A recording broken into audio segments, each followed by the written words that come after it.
Viewers, अब मैं waste world की नेक्स्ट एपिसोड को एक्सप्लेन करने वाली हूँ। लास्ट एपिसोड में हम लोगों ने देखा था कि वहाँ पर लॉर्ड ऑफ डीमंस आ जाते हैं जो कि grand master of shadow souls थे, और वो वहाँ पर आते ही उन सबसे कह रहे थे कि मुझे लगता है कि तुम दोनों इसका मुकाबला नहीं कर सकोगे, इसीलिए यहाँ पर इन्हें मारने के लिए मुझे खुद ही आना पड़ा। यहाँ पर ही हमारी लास्ट एपिसोड फिनिश हो गई थी और नेक्स्ट एपिसोड का स्टार्ट भी हम इसी वाले सीन से करते हैं कि जैसे ही वहाँ पर वो मास्टर आते हैं तो वो सभी लोग उन्हें देखकर डरना शुरू कर देते हैं। तो बेलन यहाँ पर घबराते हुए मास्टर शेंजन से पूछने लगता है कि मास्टर अब ये कौन आ गया है। तो मास्टर शेंजन उन लोगों को बताने लगते हैं कि ये लॉर्ड ऑफ ग्रोथ है, और मास्टर उन्हें ये भी बताते हैं कि ये बहुत ही स्ट्रॉन्ग पावर्स रखने वाला हेड ऑफ गॉड है, इसीलिए हमें इनकी पावर से जरा बच के रहना पड़ेगा। तो यहाँ पर यूही भी उन्हें यही बता रहा था कि ये पहले जैसी शैडो सोल्स जैसे नहीं है, बल्कि ये उनके मास्टर हैं और ये उनसे भी ज्यादा बहुत ही पावरफुल हैं। यूही की बात सुन के तो डेविल मास्टर हंसने लगते हैं और कहते हैं कि तुम्हारा इस तरह से मेरी तारीफ करना मुझे काफी अच्छा लगा। ये कहकर वो अपना मैजिकल बॉक्स खोलते हैं और उसमें से एक मैजिकल प्लेट निकालते हैं और उसे हवा में उछाल देते हैं। ये देखते ही वहाँ पर बहुत सी एनर्जीज का एक ब्लास्ट सा हो जाता है, जिसके बाद वो सभी लोग गायब हो जाते हैं। फिर जैसे ही वो लोग वहाँ पर देखते हैं तो वहाँ पर तो ना तो डेविल मास्टर था और ना कोई था। वो एकदम से हैरान होकर अपने पीछे देखते हैं तो वहाँ पर एक बहुत ही बड़ा सा पोर्टल खुल चुका था, जो कि एक बहुत ही बड़ा सा मैजिकल स्पेल मिरर था। और यहाँ पर वो सब लोग कहने लगते हैं कि हमें उजी कहीं पे नजर नहीं आ रही। उसी वक्त मास्टर शेंजन जल्दी से भाग के उस मैजिकल स्पेल मिरर के पास जाते हैं और जैसे ही वो मिरर में देखते हैं तो यहाँ पर उजी अंदर कैद हो चुकी हुई थी और साथ ही उसके ग्रैंड डेविल मास्टर भी थे। तो डेविल मास्टर वहाँ पर हंसते हुए उन्हें कह रहे थे कि तुम लोग इस स्पेल को कभी भी क्रॉस नहीं कर सकते, क्योंकि ये बहुत ही पावरफुल किस्म का स्पेल है। और यहाँ पर मास्टर भी बहुत ज्यादा परेशान हो रहे थे कि आखिर अब हम इस स्पेल को कैसे क्रॉस करेंगे। यहाँ पर बेलन को भी ये देखकर बहुत ही ज्यादा जोश आ रहा था और वो कह रहा था मैं उसी को बचाने के लिए कुछ भी करूंगा। उसी वक्त यहाँ पर मैजिकल स्पेल मिरर की दूसरी तरफ एंट्री होती है हमारे पिग की, जो कि अब के डीमन पिग बन चुका था। और जैसे ही वहाँ पर डीमन पिग आता है तो वो आते ही मास्टर को ललकार के कहता है कि डेविल मास्टर तुम अपने आप को समझते क्या हो, मैं तुम्हें उजी को कभी भी लेके नहीं जाने दूंगा। तो यहाँ पर डेविल मास्टर तो उसे हुटिंग करते हुए हंसना स्टार्ट कर देते हैं और कहते हैं कि अच्छा आप एक अंधा पिग आके उजी को बचा के मुझसे लेके जाएगा। ये कहकर वो फिर से अपना मैजिकल बॉक्स खोलते हैं और उसमें से एक और प्लेट निकालकर उसे हवा में उछालते हैं। यहाँ पर तो देखते ही देखते एक बहुत बड़ा सा ऑक्टोपस डेविल बन जाता है और यहाँ पर वो मॉन्स्टर ऑक्टोपस तो आके एकदम से पिग के ऊपर अटैक करता है और पिग को अपने हाथों में जकड़ ही लेता है। पिग बहुत ही बुरी तरह से चीखे जा रहा था और वो अपने आप को जरा भी नहीं बचा पा रहा था, जबकि यहाँ पर मास्टर और सभी साथी बहुत ज्यादा परेशान हो रहे थे कि अब पिग को कैसे बचाया जाए। और मास्टर पिग को यही कहे जा रहे थे कि तुम ही हमारी आखिरी उम्मीद हो। और यहाँ पर दूसरी तरफ मास्टर और उनके साथियों को देखते हैं और यहाँ पर भी कुछ डीमन सुपेयर स्टार्ट हो जाते हैं, जो कि फ्लैशिंग स्केलेटन्स थे, और वो आते ही उनके ऊपर अटैक स्टार्ट कर देते हैं। सबसे पहले तो वो आते ही यूही के ऊपर अटैक करते हैं। यूही तो उसे देखते ही डर के भाग के छुपने लगता है। और दूसरी तरफ हम बेलन को देखते हैं, जो कि इन डीमंस के साथ मुकाबला करने के लिए आगे आता है, लेकिन जैसे ही वो अपनी पावर्स को एक्टिवेट करने की कोशिश करता है तो उसकी पावर्स एक्टिवेट नहीं हो रही थी। वहाँ पर ही उसे प्रोटेक्ट करने के लिए मास्क मैन आ जाता है और यहाँ पर मास्टर भी एक्टिव हो जाते हैं। और उसी वक्त यहाँ पर हम मास्टर को देखते हैं, जो कि सारे स्केलेटन्स मिलके उनके ऊपर एकदम से अटैक करने लगते हैं और मास्टर को प्रोटेक्ट करने के लिए बेलन और मास्क मैन भी एकदम उनकी तरफ जाने लगते हैं। जबकि दूसरी तरफ हम मैजिकल स्पेल मिरर की दूसरी तरफ देखते हैं, जहाँ पर रोजी एक बहुत ही बड़े से स्टोन के पीछे छुपी हुई थी और पिग को तो अभी तक उन्हीं डीमंस ने अपने हाथों में जकड़ ही रखा हुआ था। लेकिन थोड़ी ही देर बाद पिग मास्टर को चीख चीख के कहने लगता है कि तुम एक पिग की पावर को अंडर एस्टिमेट नहीं कर सकते हो। ये कहकर वो अपनी स्ट्रॉन्ग पावर्स को समन कर लेता है। देखते ही देखते वो अपनी ब्लू एनर्जी के साथ एक बहुत ही बड़ा सा ब्लास्ट कर देता है और उस ब्लास्ट के होते ही ऑक्टोपस के सारे बाजू टूट जाते हैं और पिग वहां से फ्री होके एकदम सामने आ जाता है और इसके साथ ही वो अपनी स्टिक को भी अपनी पावर्स के साथ डबल बड़ा कर लेता है। अब ये देख के तो मास्टर को भी बहुत ज्यादा गुस्सा आने लगता है और मास्टर कहता है कि एक पिग इस तरह से कैसे कर सकता है। इसके साथ ही वो अपने डीमन ऑक्टोपस को फिर से एक्टिव कर देता है और देखते ही देखते उसका डीमन फिर से खड़ा होकर उसके सामने आ जाता है। डीमन ऑक्टोपस तो एकदम से पिग को पकड़ लेता है और पिग को अपने बाजू के अंदर पकड़ के उसे जोर से नीचे पटक देता है और इसके साथ ही वो अपने मुंह से एक वॉमिट लाइक भी करता है। ऑक्टोपस की ब्लैक कलर की वॉमिट के साथ तो पिग दूर जाके गिरता है और उसकी बॉडी के ऊपर बहुत ज्यादा जख्म भी आ जाते हैं। ये देखकर तो पिग बहुत ही ज्यादा परेशान था, जबकि ऑक्टोपस उसको अपने एक बाजू में पकड़ लेता है और दूसरे बाजू से वो एक दरख्त उखाड़ के उसे बहुत ही बुरी तरह से मारने लग जाता है। उसी ये देख के बहुत ही ज्यादा परेशान होती है और एकदम से स्टोन के पीछे से निकल आती है। तो डेविल मास्टर उसको जल्दी से पकड़ लेता है और उसे कहता है कि लड़की तुम कहाँ जा रही हो। उसी वक्त यहाँ पर हम पिग को देखते हैं जो कि ऑक्टोपस के बाजू के ऊपर एक जोरदार बाइट करता है। उस बाइट की वजह से तो उसके सारे बाजू कट जाते हैं। और दूसरी तरफ हम मूजी को देखते हैं जो कि डेविल मास्टर से कहे जा रही थी कि प्लीज मुझे छोड़ दो। उसी वक्त यहाँ पर हम पिग को देखते हैं कि वो ऑक्टोपस का एक रोल बना के उसकी तरफ फेंकता है और पिग एकदम से ललकार के मास्टर से यही कहे जा रहा था कि ये लो पकड़ो अपना प्यारा सा ऑक्टोपस, इस ऑक्टोपस को तुमने मुझे मारने के लिए भेजा था। ये देख के तो मास्टर को बहुत ही ज्यादा गुस्सा आने लगता है और मास्टर पिग से कहते हैं कि ये तो मेरा बहुत ही प्यारा सा ऑक्टोपस था, तुमने इसका क्या हाल कर दिया। ये कहकर वो गुस्से से पिग की तरफ आते हैं और पिग भी उन पे जोरदार अटैक करके उन्हें दूर फेंक देता है। मास्टर के दूर गिरते ही उनका मैजिकल बॉक्स भी खुल जाता है और उसमें से सभी मैजिकल प्लेट्स हवा में स्प्रेड हो जाती हैं।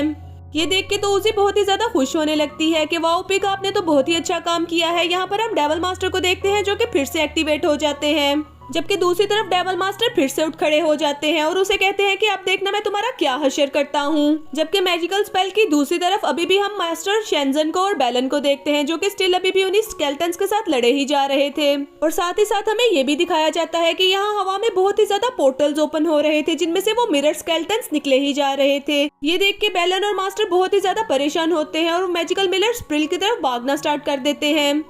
जैसे ही वो बाग के सारे मिरर के पास जाते हैं और मास्कमैन सामने आ जाता है और उनका खात्मा किए जा रहा था, लेकिन वो सभी आपस में खड़े होकर यही बात कर रहे थे कि ये तादाद में बहुत ही ज्यादा हैं और हमारे लिए इन सबको मारना बहुत ही मुश्किल होगा। यहाँ पर बेलन भी अपनी पावर्स को बहुत ही ज्यादा कम फील कर रहा था। नेक्स्ट सीन में यहाँ पर हम मंकी किंग को देखते हैं जो कि पता नहीं कहाँ से उड़ा हुआ एक बहुत ही खूबसूरत से बीच पे आता है और कहता है अपना पिकनिक सेलिब्रेट करने के लिए ये तो बेस्ट प्लेस है। और उसके बाद मंकी किंग वहाँ पर बैठता है और अपनी पोटली खोलता है और उसमें से अपनी बेरीज निकालता है और मजे से उन्हें खाना शुरू कर देता है। और वो उन बेरीज को खाने की वजह से खुद को बहुत ही पावरफुल फील कर रहा था। फिर वो वहीं पे बैठ के कल्टीवेशन का प्रोसेस स्टार्ट कर देता है। उसी वक्त हम देखते हैं कि यहाँ पर पीछे से उसे कोई आवाज देता है। वो एकदम पीछे मुड़ के देखता है और वहाँ पर हेवनली लॉर्ड आए थे। तो मंकी किंग उन्हें देख के ये कहने लगता है कि क्या आप यहाँ पर मुझे अरेस्ट करने के लिए आए हैं।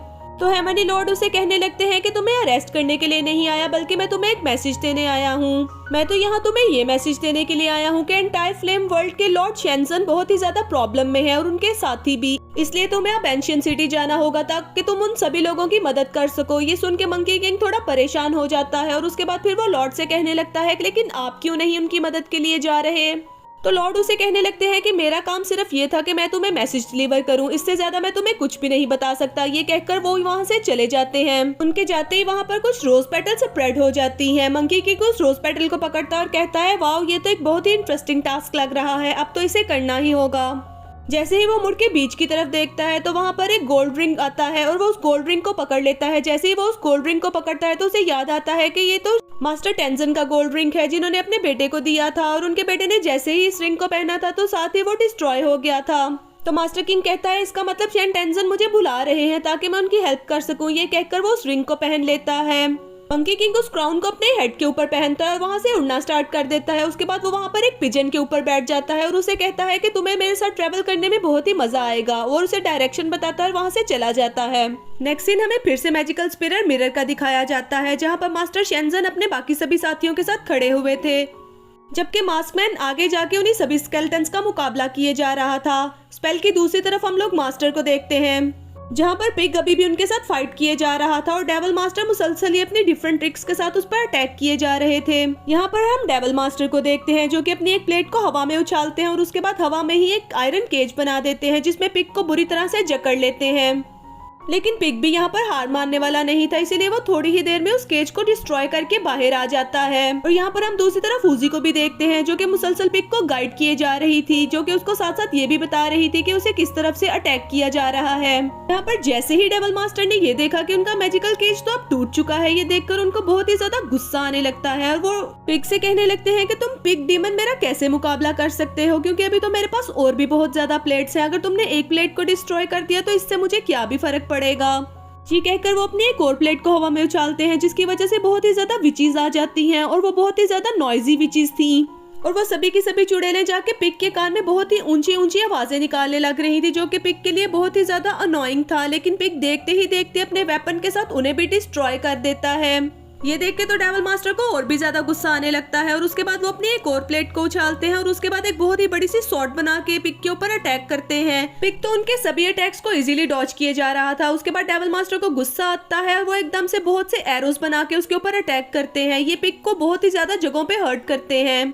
ये देख के तो उसी को भी बहुत ज्यादा परेशानी होती है और जल्दी से पिग के पास आती है ताकि उसकी मदद कर सके। जैसे ही उजी आके पिग को हाथ लगाती है तो पिग एकदम फ्लैशबैक में खो जाता है, जहाँ पर उसे अपने चारों तरफ डार्कनेस नजर आती है, लेकिन उजी की शक्ल में उसे लाइट नजर आती है जो कि उसे स्ट्रेंथ दे रही थी। अगले ही सीन में हम पिग को देखते हैं जो कि उजी से कह रहा था कि तुम अब बिल्कुल सेफ हो, तुम्हें मैं कुछ भी नहीं होने दूंगा। और पिग ललकार के डेविल मास्टर से कहता है कि अब आप आओ और मेरे ऊपर जो मर्जी अटैक करो और आप देखना मैं आपका क्या हशर करता। ये सुनते ही डेविल मास्टर को और भी ज्यादा गुस्सा आने लगता है और वो अपनी एक मैजिकल रोप बना के उसके ऊपर अटैक स्टार्ट कर देते हैं, जिससे वो काफी जख्मी भी हो रहा था। नेक्स्ट सीन में हम देखते हैं कि हमें मैजिकल मिरर स्प्लेल का दूसरी तरफ दिखाई जाती है, जहाँ पर लिटिल स्टोन आके अपने एरो के साथ उस मिरर को तोड़े जा रहा था। जैसे उस मिरर ने टूटना शुरू किया था, साथ ही डीमन लॉर्ड किंग के ऊपर भी बहुत ज्यादा दरारें आना स्टार्ट हो जाती हैं और वो भी डिस्ट्रॉय हो रहे थे। और देखते ही देखते सभी मिरर डीमंस और सभी स्केलेटन्स वहां से डिस्ट्रॉय होने लग पड़ते हैं और देखते ही देखते वहां पर एक बड़ा सा ब्लास्ट हो जाता है और हर एक चीज डिस्ट्रॉय होकर रह जाती है। ये देख के तो वो सभी लोग बहुत ज्यादा खुश हो जाते हैं क्योंकि हर एक चीज अब खत्म हो चुकी थी और वो सभी लोग वहाँ पर सेफ थे और इकट्ठे होके खड़े थे। इसी के साथ ही हमारी आज की एपिसोड भी अपने इख्तिताम पर पहुंची। तो जी व्यूवर्स, आपको कैसी लगी ये एपिसोड? प्लीज अपने प्यारे से कमेंट करके मुझे जरूर बताइएगा कि आपको हमारी आज की एक्सप्लेनेशन कैसी लगी। मिलते हैं नेक्स्ट एपिसोड में।